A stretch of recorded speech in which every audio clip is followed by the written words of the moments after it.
Hey, good afternoon, everybody. Tom Stewart here. I'm with Liz Trotter. This is Smart Business Moves. Hey y'all, How you doing, Liz? I'm well. Tom, I like that you called my smile cheesy before we got on. You want to know if I had my cheesy smile on? That's so much better than the scary clown face smile. Well, no, we goof all the time about sometimes it takes it. I guess we try to smile when it goes on. I don't know. Is there any point, No, really? we always do. We always try to smile. So we'll be sitting here. Uh, All right, Tom, you're gonna hit the button. Let's go. Yep, that's a thing. That's a thing. All right. Oh, hey, Denise. I was just, oh, and Linda, I was gonna say, I was just talking to Linda. I know she's around. Hey, Linda. All right, you guys ready to take this conversation going? Hey, Leslie, good to see you. I don't know if you guys can see, not so much. I was painting rocks. I'm putting together a memorial garden and I have to paint all the rocks. And spray paint, I don't know. I'm thinking latex paint. I did wear little cotton gloves, but I was not careful. I have so much paint everywhere. It's ridiculous. And it's you should not you should latex. be wearing the gloves that you clean with. Yeah, I wasn't, Tom. Yeah, I was something not. that I was wouldn't wearing the it wouldn't. liners. Oh, Hey, Bobby. Hey, Robin. I know. I did wear one glove. This hand is better because I had this glove. I was holding the rocks while I was spraying. But yeah, no. why are you I'm not. holding the rocks? It's raining here, and I do not. I have limited time. The memorial's on Saturday. I'm swamped tomorrow. I have a 12-hour day, so I have to get them painted today. So I'm in these little tiny areas trying to hold up these rocks, painting them, putting them into cover. It's a whole thing. You put newspaper on the ground and then you put the rocks on the. So, I couldn't get them on the ground because the ground is sopping wet. I put plastic on the ground, then I couldn't cover them. The rain was going. It was a whole thing. It sounds tragic.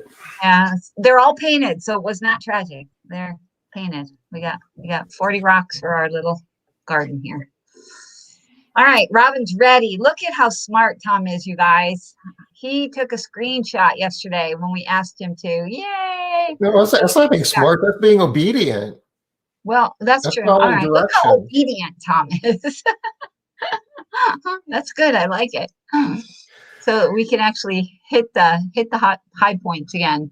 Do we need to do any kind of a recap, you guys? So the people that are on here right now, you five get to decide. Do we need to do any kind of a recap, or do you think we can just go? I think We, Bobby, we I'm got not sure we if you got were we here got plenty more yesterday, than five, but five have but chimed the in. the five that are chiming in are the ones I'm counting. I don't Okay. know if Bobby was here yesterday, but I know Leslie, Linda, Denise, and Robin were here. So, are you We're, guys good to go or? we're working on average monthly loss rate per home, Yeah, right? yep.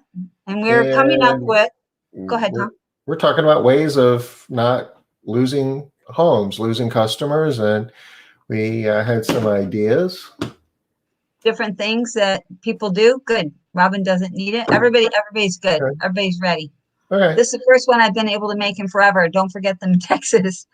Yeah, I know. Poor people in Texas having a rough time over there.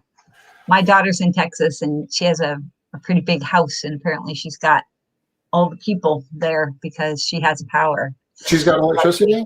Yeah, don't know why, but So she the just wind turbine outside her window's spinning. no, no. Apparently something's happening. She lives in Flower Mound. That's where Debbie Baku lives, and also Debbie Sardone's business, Bucket and Bows. She Yeah. lives there. Yeah. Bobby, she lives in Texas. Kenneth, go. First time today, but good for anything. All right. Nice to meet you, Kenneth. And good to see you again, Bobby. And yeah, I know I am sad and the problem with Texas is it's even worse than where I live. They're just not used to getting this weather, and even their stores are closed, right? Everything's gone. They don't have power in the stores. Apparently, some stores don't even have backup generators. So they just are closing down, and I mean, people they do can't get get food. freezing weather there. They have ice storms. I mean, it's not Not like this bad. living in Wisconsin. Yeah, it got down like single digits, right? Yeah, it got bad enough that, it's taken out the freaking state. And I'm talking about Dallas. I guess it got so cold that like in Houston it was snowing, and that's kind of weird. Yeah. Well, and it was snowing. Well, wasn't it snowing? In a lot of Texas was snowing, Yeah, right? I mean, well, yeah, if you cover it from Dallas to Houston, you pretty much got a good chunk of the state. And mm, negative Negative 5. five. Ooh, Wee. wind chill. Ooh, that is chilly. Okay, Anyway, so all yesterday right. when we hit top of the hour, we had questions. So we did Yeah. a screen capture, and we said that we would just answer those questions today. And here we are today. And Susan wants to know, what do you think about adding something in the QDS email that our staff receive points towards some reward with 4 and 5 stars? This is so you can get more responses from clients. That's an interesting idea. Yeah, I think that there's quite a few people that are like sending out postcards or sending out emails. I like it in the QDS survey. I think that that is something I'm not sure I've seen. I'm not sure I've seen that at all. So I know it works for the other mediums, Susan, to tell the Well, would you? clients. I guess I'm wondering, would you actually tell the customer that they get rewards only if you give them 4 or 5 stars, or would you tell them that they, get recognition regardless of what the review is? I mean, I I guess there's, I I definitely think you can't say 4 or 5 stars. You're going to get skewed information. yeah, you're gonna. It's like, well, I really wasn't that happy, but I want them to get their, points, Yeah, so I'm gonna lie. yeah. Or not lie. I'm just going to, I'm just gonna tell the nice part. I think a lot of the customers, well, I know this. I've had customers tell me this over the years that they don't want to say anything bad because they're afraid they're going to get people in trouble. And they also don't want to say anything bad. I had a lady tell me this straight to my face. I'm not going to tell you, Liz. You have to stop asking. You send the same women to my home every single week. If I say something I don't like, I'm not happy, they're going to shove my toothbrush in a toilet. I know that. It's like, you To know your that. face? I mean, you like knocked on her door saying, "How come you're not?" She said that when we called her. I personally called her Well, and she that's not said to your that. face. That was in the No, it phone. was on my phone. Yeah, it was I on the thought you like phone. went over and knocked on her door. Hey, I'm sick and tired of you not giving me my quality scores. No, no, but I did have another lady. I was at her house looking at some damage, and she did tell me something very, very similar, and that was one-on-one to my face about not going to say anything bad. The lowest score she's ever going to give is a 3. She said, if I ever have to give a score lower than a 3, I'll just find a new service and I'll tell you I can't afford you anymore. Either that or, Good I'm to going to know. throw my toothbrush out after the team leaves.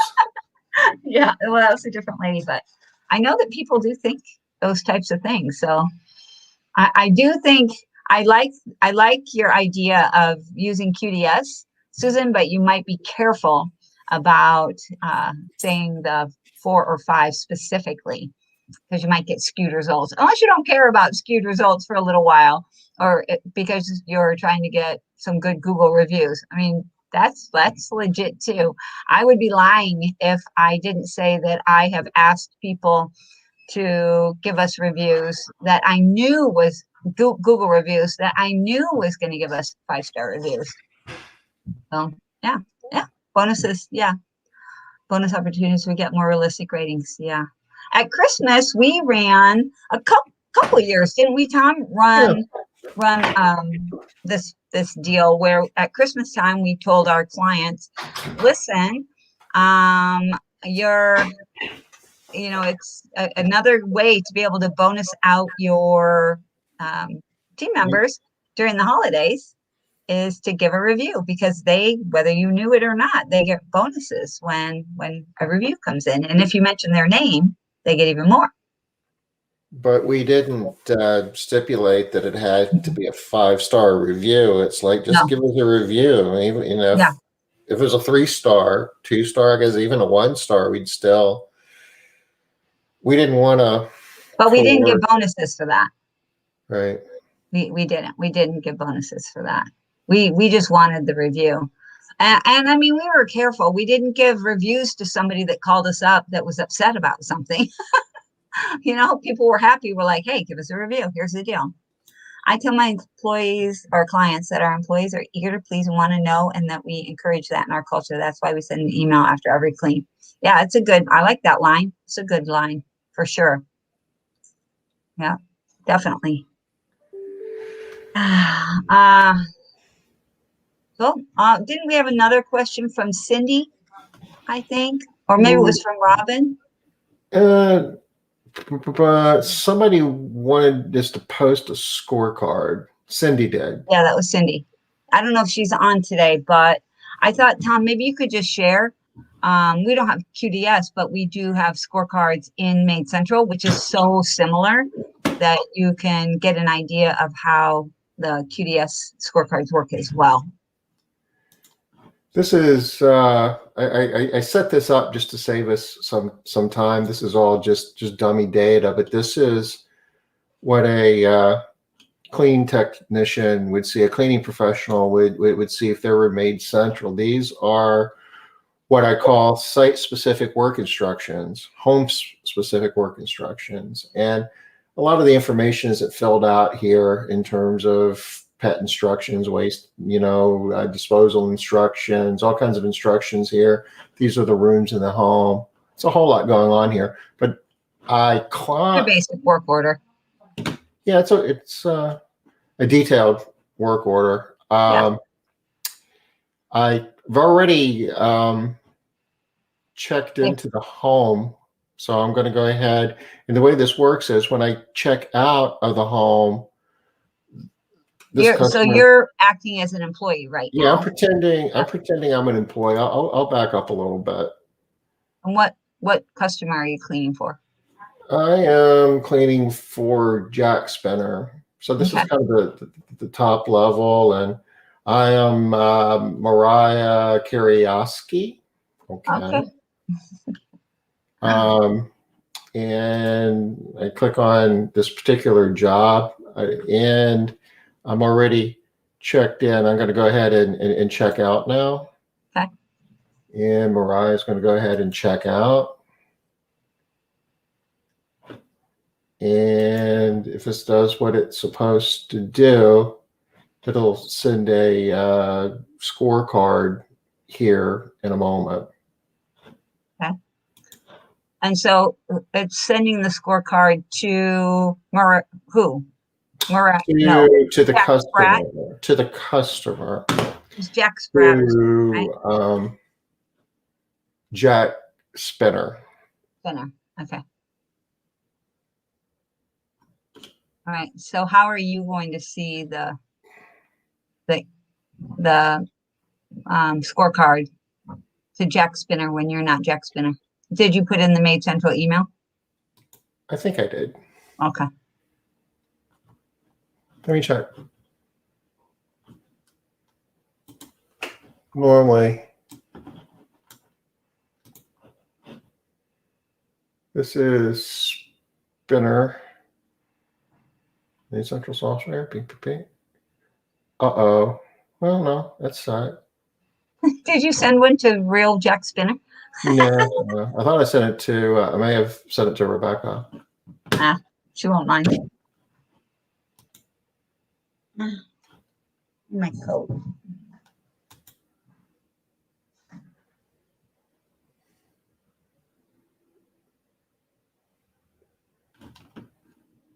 All right. So while Tom is pulling this up, you guys, what other things do y'all do to prevent? So right now we're talking about prevention, prevent loss, actually, or to save a loss. So if somebody's talking about potentially leaving, are there things that you do to get them to stay?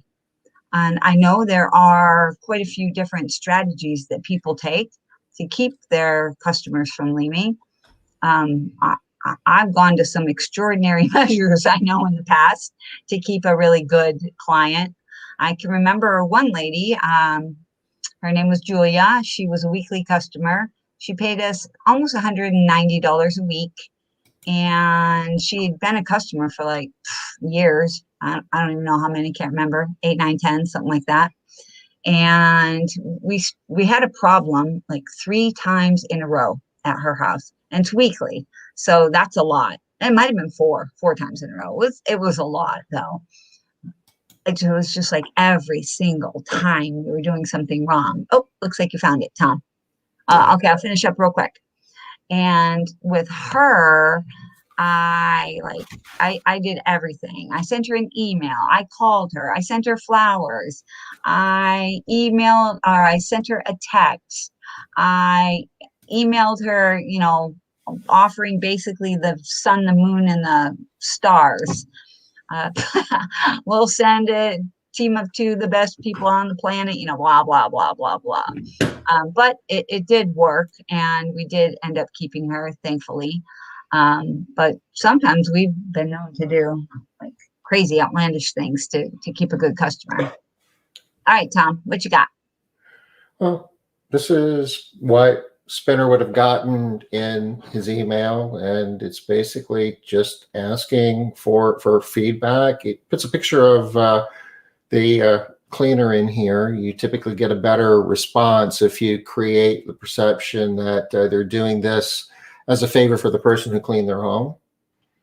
And we give them 5 choices. And if they're really not happy, they're saying they're looking for another company. And if they're thrilled, they're thrilled. And it's got some information down here. And all this is customizable. But the point is, we're asking feedback. And it's a way of tracking how happy the customers are. And you can go here and you can see that in the past, this particular customer has given us feedback a couple times in the past, but they've been happy. It's been good work, but they really haven't been thrilled. But let's pretend that Mariah has really blown them away that time. So we give them an excellent, and it gives an opportunity to put in some additional feedback.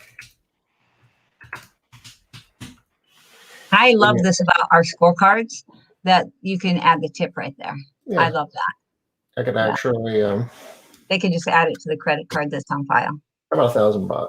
Oh, $1,000? Yeah, I wish I was more Mariah Carey, but I guess, hey, she doesn't need $1,000. And at this point, since they gave us a really good scorecard, it gives us the ability to copy what they put in the comments. And then I could click on a button and like go to Google, and this isn't set up, but if it was set up right, it would then take me to my Google My Business page, and they can just paste what was here in for review. That is awesome too. If you guys aren't using that little feature where you give them their own words back to them so that it's easy, that they can just post their own thing. They don't have to write something again. Ooh, people love that. The company that cleans my daughter's house, it's Debbie's company, Rag Mops, uses Made Central. My daughter didn't know anything about, Made Central at all. She's like, "Oh, Mom, I love this company that you hooked me up with. They're amazing." I was like, "Hey, yay, cool. I'm glad. Why? What's so amazing about that?" She's like, "Well, you got to get this cool thing that they have. After the cleaning, they sent me this scorecard, and I love them. I told them everything that I loved about them, and then they kicked it back to me, and I was like, oh, I wish I really hadn't given them all that, because now they're going to want me to give them a Google review." She's like, "But they sent me back my thing, and all I had to do was click the Google review, and my words automatically, my own thing went there. It was amazing. You got to get this, Mom." I was like, "Love, I know all about it. It's fine." But it was kind of cute. She was like, "It's amazing." So our customers really do love this stuff too. Oh, that's a good one. Denise. So one of the ways that you'll save somebody or just to keep them, to make them loyal. That can work to make them loyal too, right? There are things that we can do to keep them from ever leaving. So there's a long list of things that you can do throughout the whole life cycle of a client. And it's a more fragile relationship at the beginning than what it is if somebody's been with you for a while. You want to get the feedback. That's an important part. This was something I guess we were talking about. I guess Liz, you and I were talking about yesterday, and I thought it would be interesting if we just drop this into the deck and talk about it a little bit. There's a couple of dimensions to,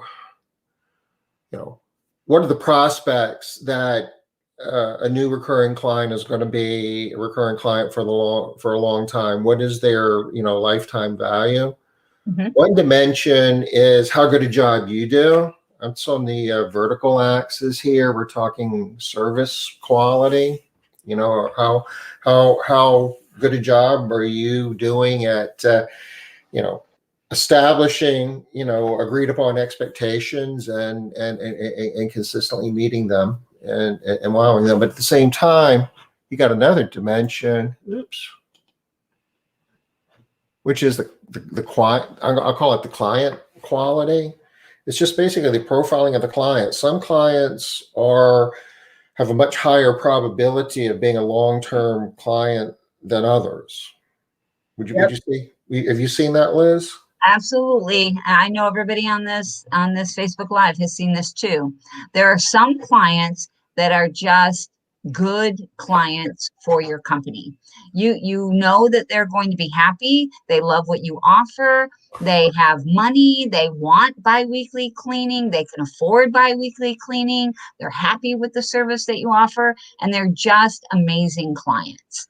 That it's just a high quality client. And then there are those other clients that maybe they really want cleaning, but after they get their house clean, they're like, oh, now that my house is so clean, I can keep it up. And they don't really feel like they need bi-weekly cleaning. Or it was really more money than they thought it was going to be when they started paying for it. It was like, it crimped their budget just a little too much. Or they were expecting service more like a maid's service.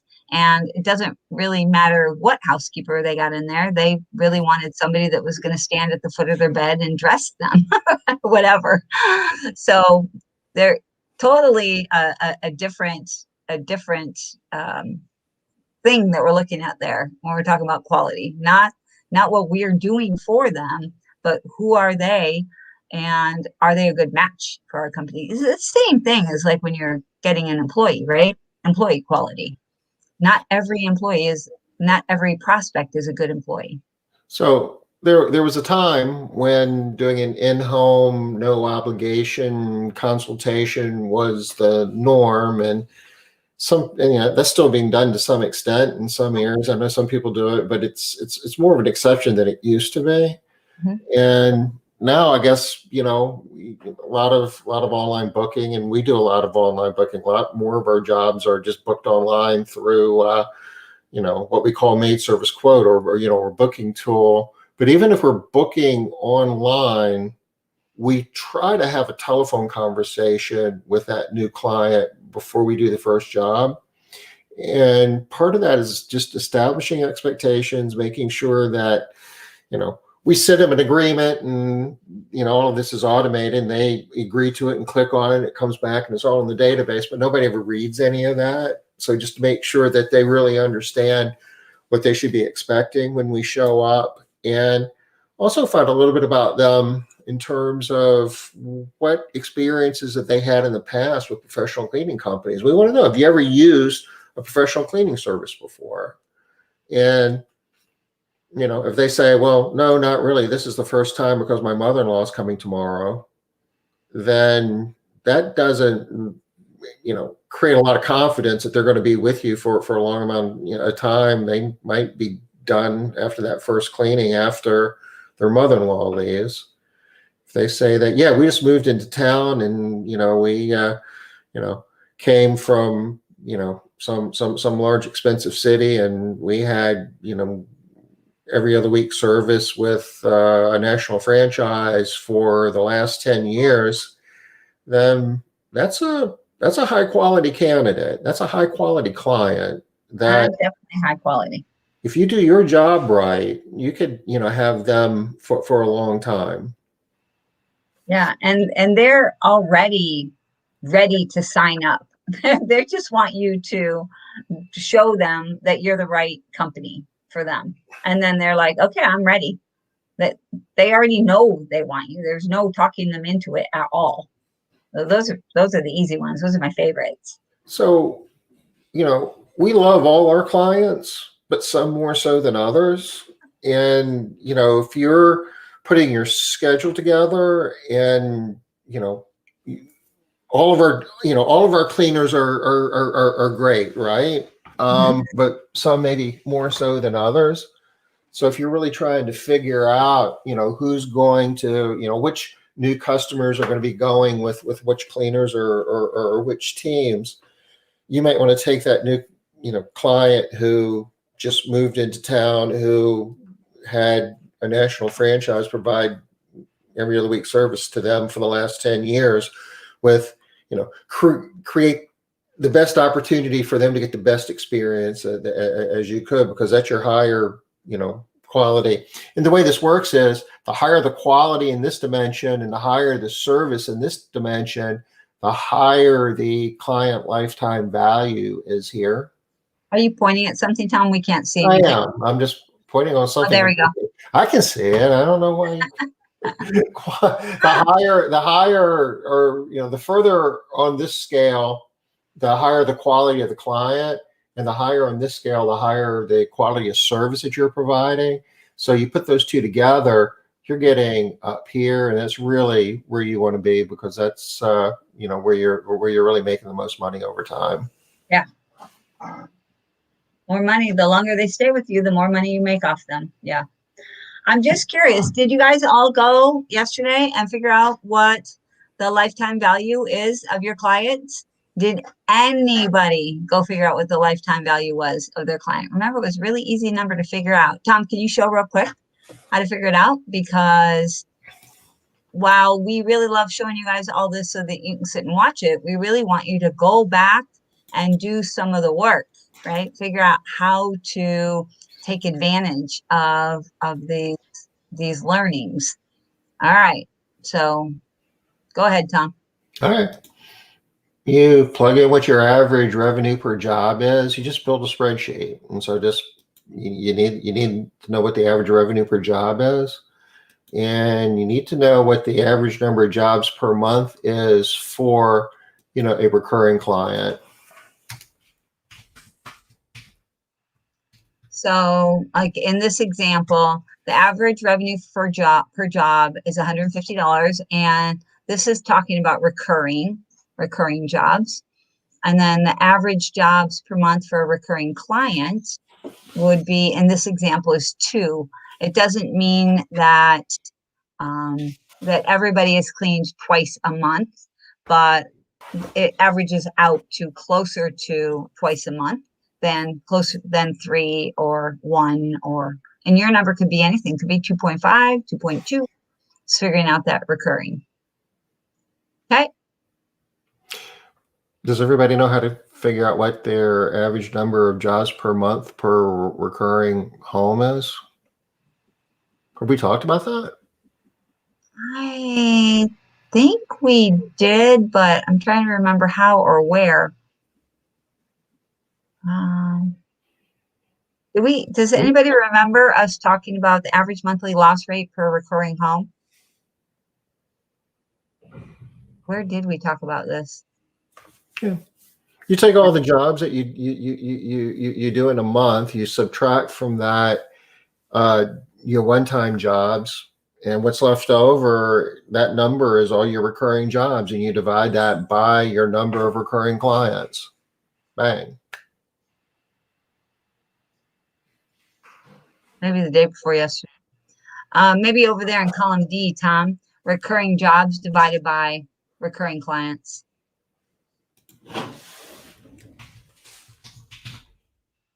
Next line.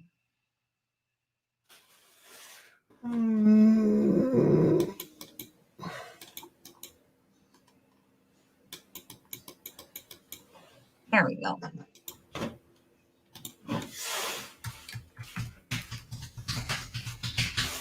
I'm going to say homes, because some clients have more than one home. Okay.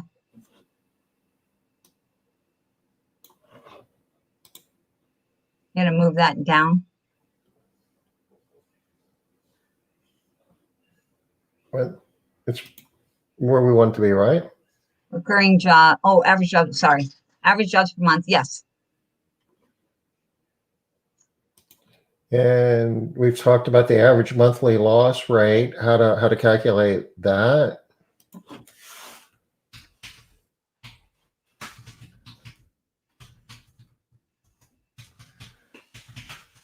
I've been like me. Homes, and this is in a month. Mm-hmm.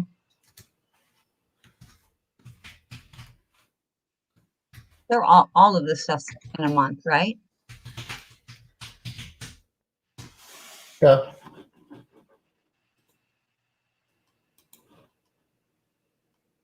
Okay, we use that formula for every individual client every year. Tom's formula is the aggregate. We did that too for trending, etc. We like to look at each client also. It helped us decide who to love more. Yep, that's good, David. We did not on here. So I'm thinking, Linda, you did not figure out your lifetime value, right? So here's your second opportunity right here. Figure out your second opportunity. Take a screenshot of this, and you can build a little tiny spreadsheet for yourself here. And all right, keep going, Tom. Average months recurring home. And we're almost there, because we'll calculate for you the average months for recurring home. That's just 1 divided by this average monthly loss rate for recurring home. So the bigger this number is, the lower this number is. So you want this number obviously to be as Little as you possible. can get it. But it's not going to be 0, because people die, people move. Like we said, the post office will tell you that 2% of the population moves every month. Not all of them move out of your service delivery area, though. And that varies a lot from one part of the country to the other. But if anybody ever tells you that they never lose a recurring customer, then they're doing their math differently than the way that we do, or the way that you should. Yeah. Looks like Lily has figured hers out, and her average month is 40, same as our example. Hey, Lily, Yay, how are Lily. you? Hey, good to see you. Yay, that's nice, right? 3 years and 4 months. That's decent. I would like having a customer for 3 years and 3 months. That's pretty good. I get a good chunk of money from that customer. So from there, you just take the number of months times the number of jobs in a month times the revenue per job. That gives you the revenue, which is the top line number. That's an important number, but a more important number is how much of that $12,000 flows down to cover your operating expenses and eventually net profit. And that's basically whatever your loaded direct payroll to revenue is. You subtract that number from 1 and multiply it times that number. Gotcha. Did Tom's example make sense, Lily? She was wondering why it was 40, how you got the 40. So 40 was 1 divided by 2.5. It's 1 divided by the loss rate. If I have a loss rate of, say, 10%, it's 1 divided by 0.1, which comes out to be 10. If I have a loss rate of 5%, 1 divided by 0.05 is 20. Let's see, maybe put in where it says 1 divided by loss rate, Tom, maybe do in parentheses 0.05 for this example, because I could see people easily doing 1 divided by 5.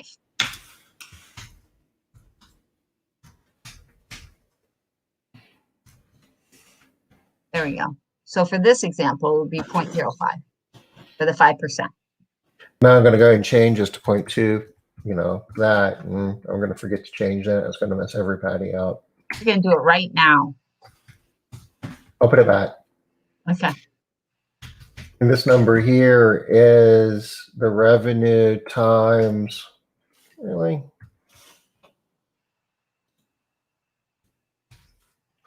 1 minus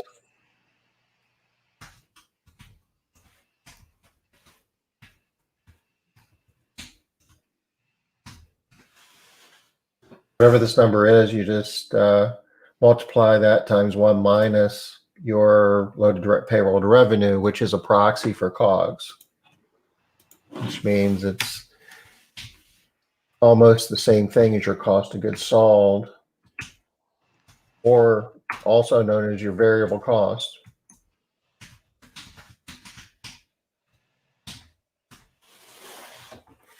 All right. We haven't talked about that in a while. No, it's been at least a week since we talked about that, and maybe 2 weeks. David's saying that they also looked at high lifetime value and investigated if there was a correlation to the cleaners who were caring for the home. Absolutely, that is super valuable. A separate story for right now, but absolutely. I mean, we talk about lifetime value of the client. There's also lifetime value of an employee, right? Which is super valuable too. Just for right now, this is the number that we're working with. All right.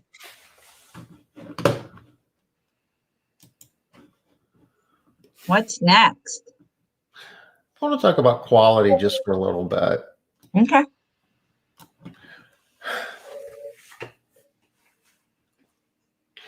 I see this happening even with my own business from time to time, and we talk about this ad nauseum. It's like, why did that customer leave? Well, they left because of bad quality, right?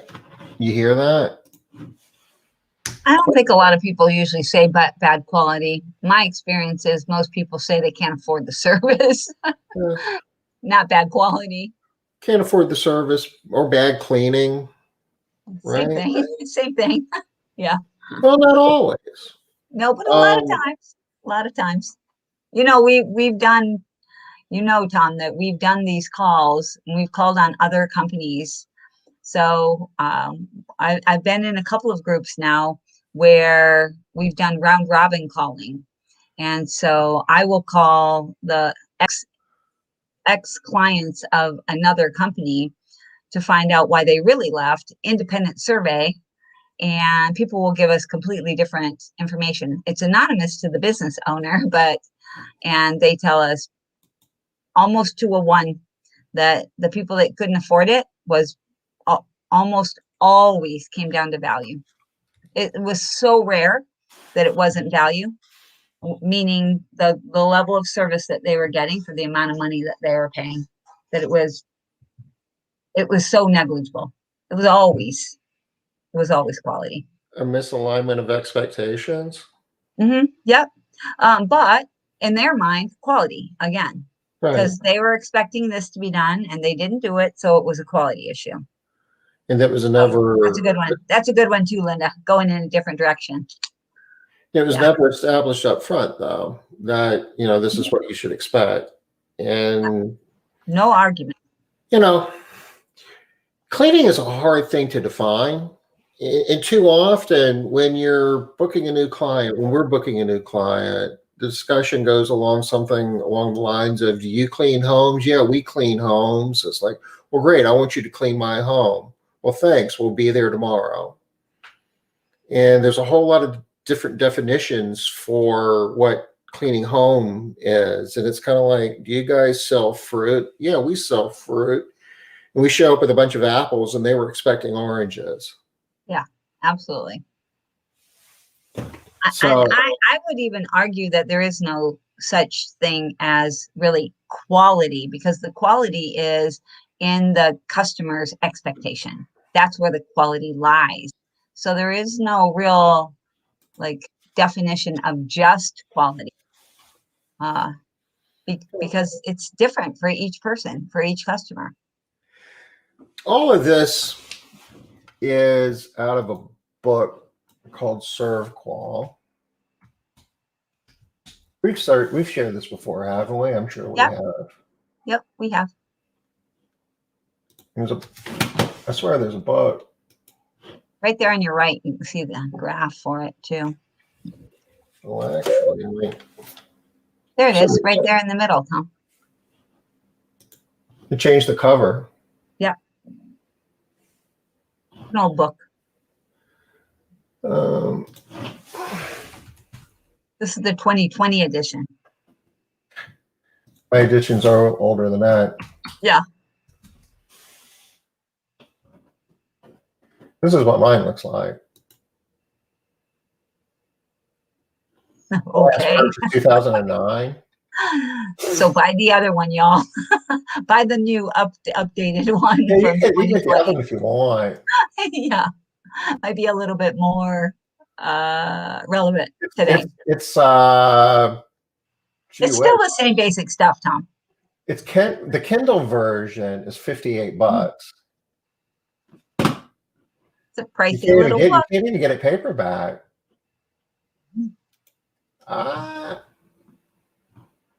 Whereas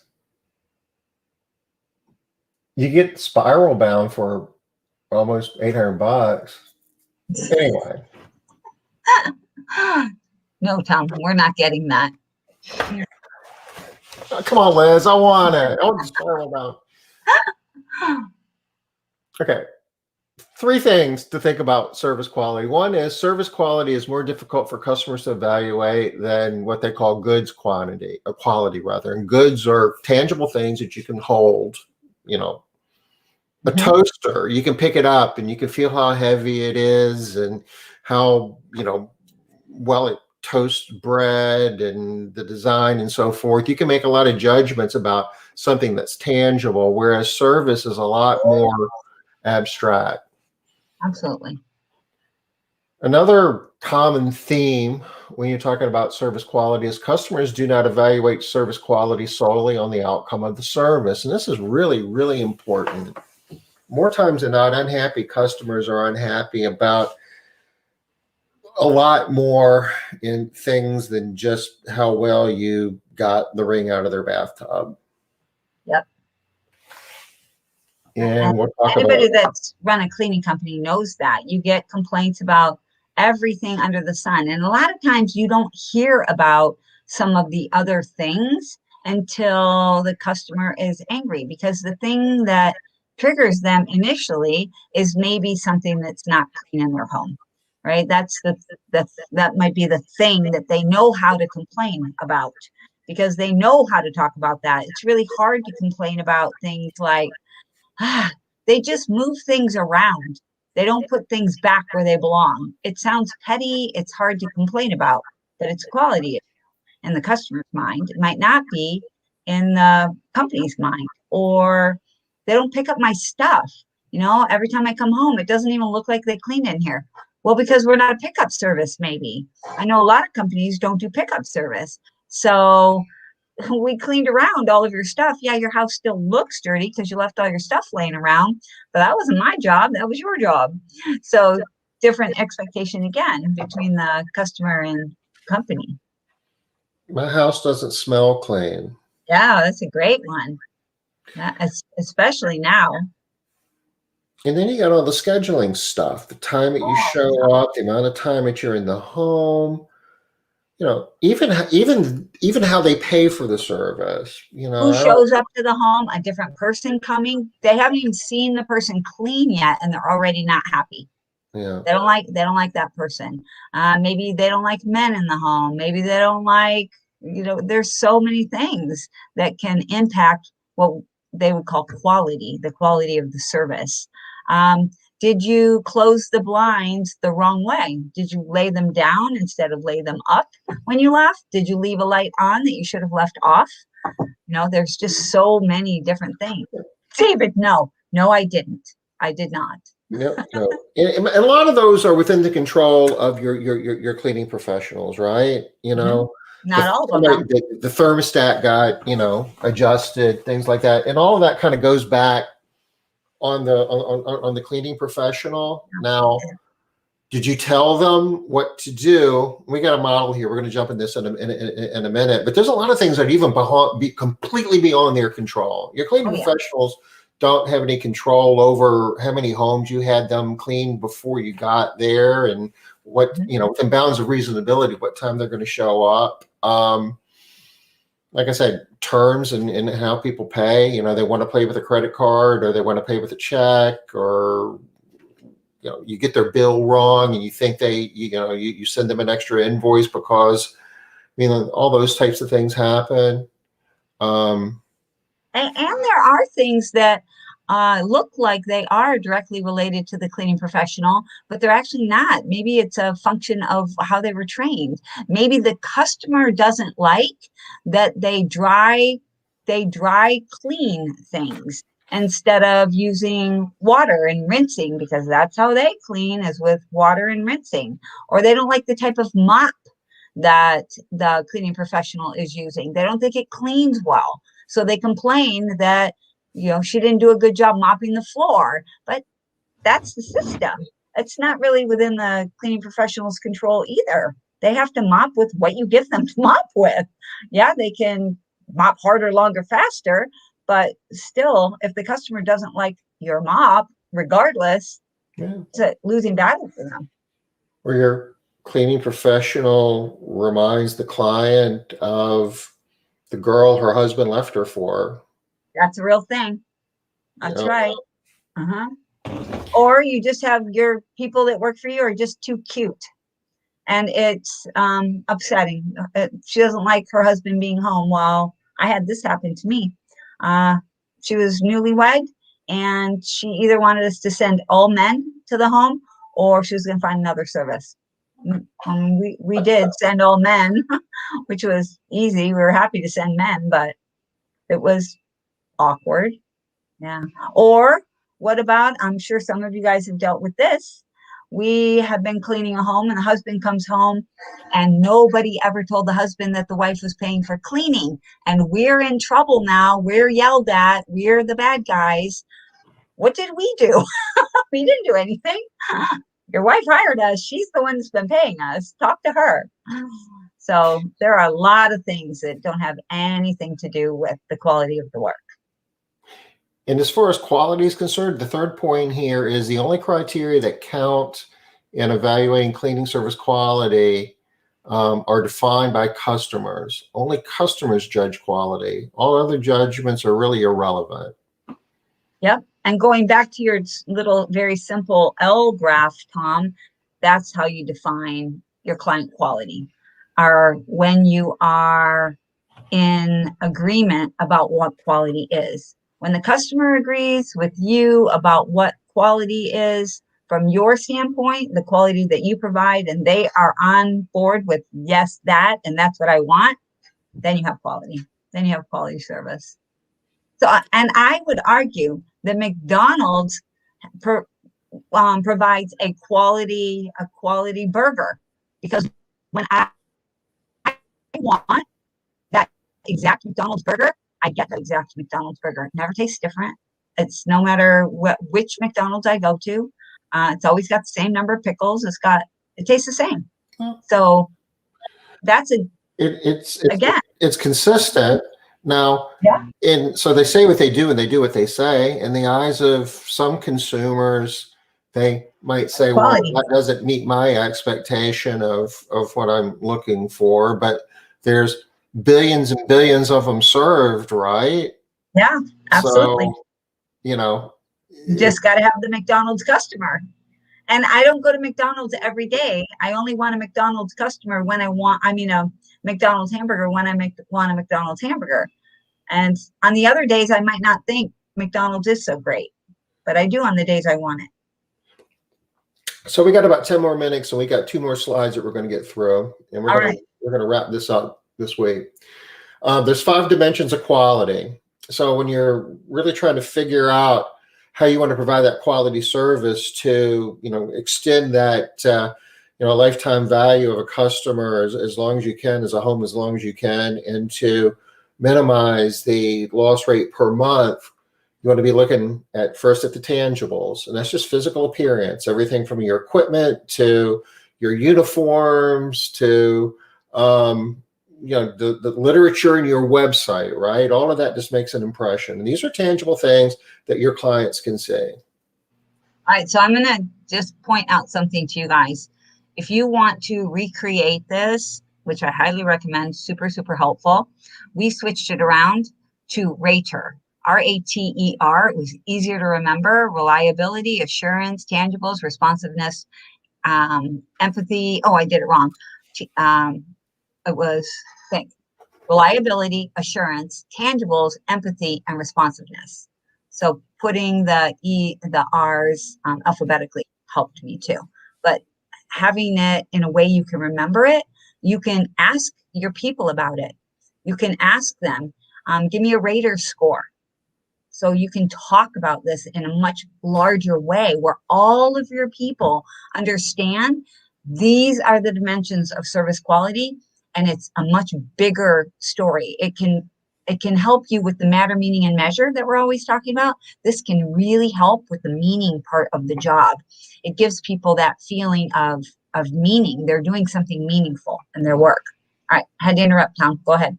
No, that's cool. But you see where we're going with this. Yeah. So you don't want to be talking in terms of, well, they weren't happy with the service, or they couldn't, even if they couldn't afford the service. You need to have more of a discussion. What could have been better? Because if it was good enough, if it was better than what it was, if it was perceived to have been of higher quality and more value, in a lot of cases, they would have made a different decision and would have saved some money somewhere else. And in a number of cases, it's just easier to say that they're making some budget adjustments because they don't want to have this discussion.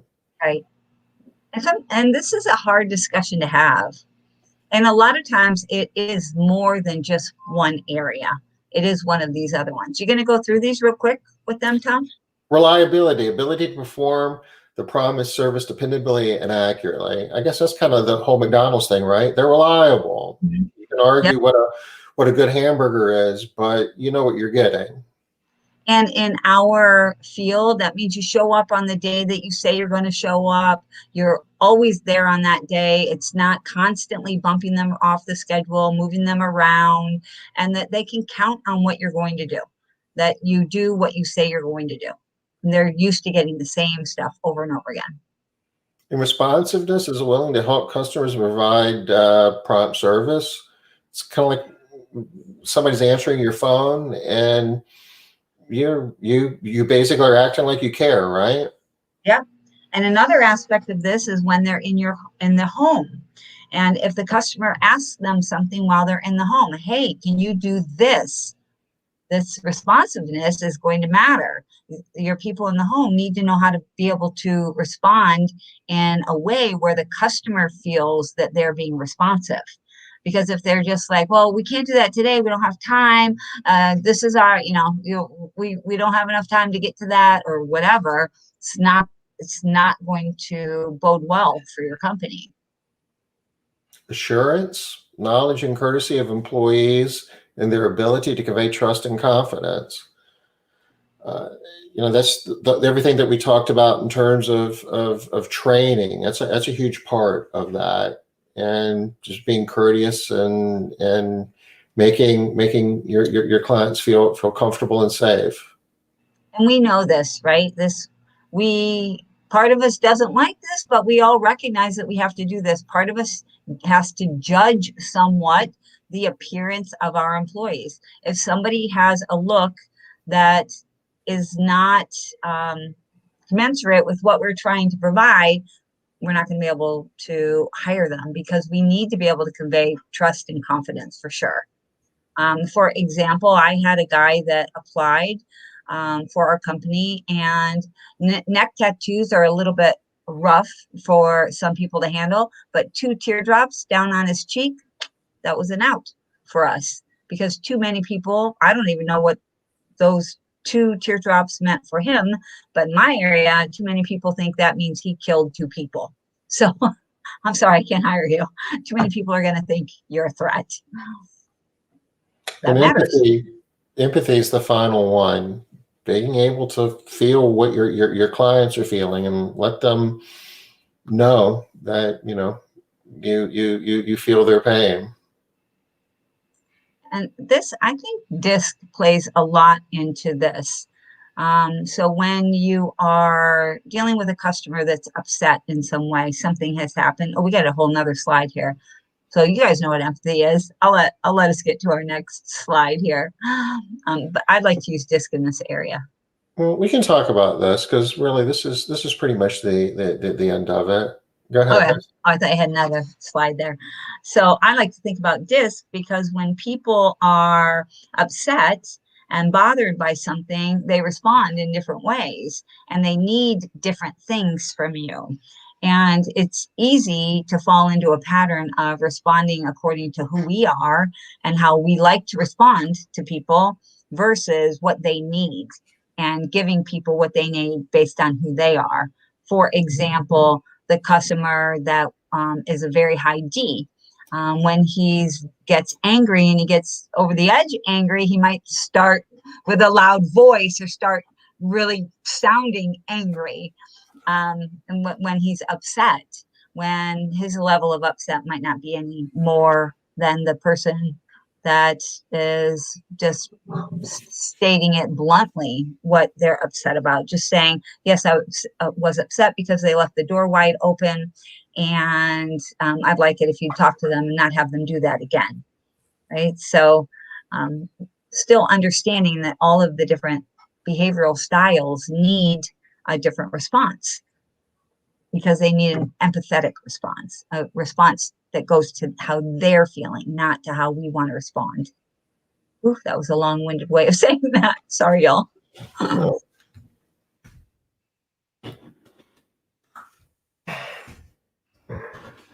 So we are pretty much done, I believe, with the we're still saying attrition right there, but we're going to change that to loss, right? 2 down. 2 down. 2 KPIs down, y'all. What are we working on next week, Tom? Do we know yet? Might have to come back Monday to find out. Got to come back Monday, unless you want to throw your vote out right now. If you have a particular KPI that you would like to see us work on next week, I'll throw it into the chat. You've got 1 minute to throw it in there because we're out of here in 1 minute. What does David say down here? Rory Sutherland at Ogilvy calls the McDee's choice minimizing risk variance. Oh, that's good. Why the sad face, David? Is that a sad face? It looks like a sad face. Or a puzzle face. Pokey face? What's pokey face? I don't know what that is. Yeah. Yeah. You know what you're getting at McDonald's. There's little risk of variance. Mm-hmm. Yeah. Unless I hear that you go overseas. I hear that the burgers taste different in different countries, but they always taste the same within each individual country. But I heard Japanese McDonald's burgers do not taste like American McDonald's burgers. What is it? I guess there was a piece in the movie Pulp Fiction where they talk about in France, it's not even a quarter pounder because they use the metric system. What's it called? I forget. Oh, that's funny. It has a totally different name. That makes Something sense. about the Royal Deluxe or something like that. But Okay, yeah. In French. Oh, it wasn't a sad face. It was a thinking face. Thinking. Okay, gotcha. So the finger was up like at the brain. I gotcha. And I'm thinking it's the top of the hour. All right, you're good, Tom. So. All right, you guys didn't throw out a KPI, so Tom will decide what we're going to talk about next. And we'll be here Monday, and we'll click off another one. You guys have an awesome rest of your week, a great and safe weekend, and we'll see you here Monday, 5 o'clock Eastern. Bye-bye. Sounds good. Bye-bye.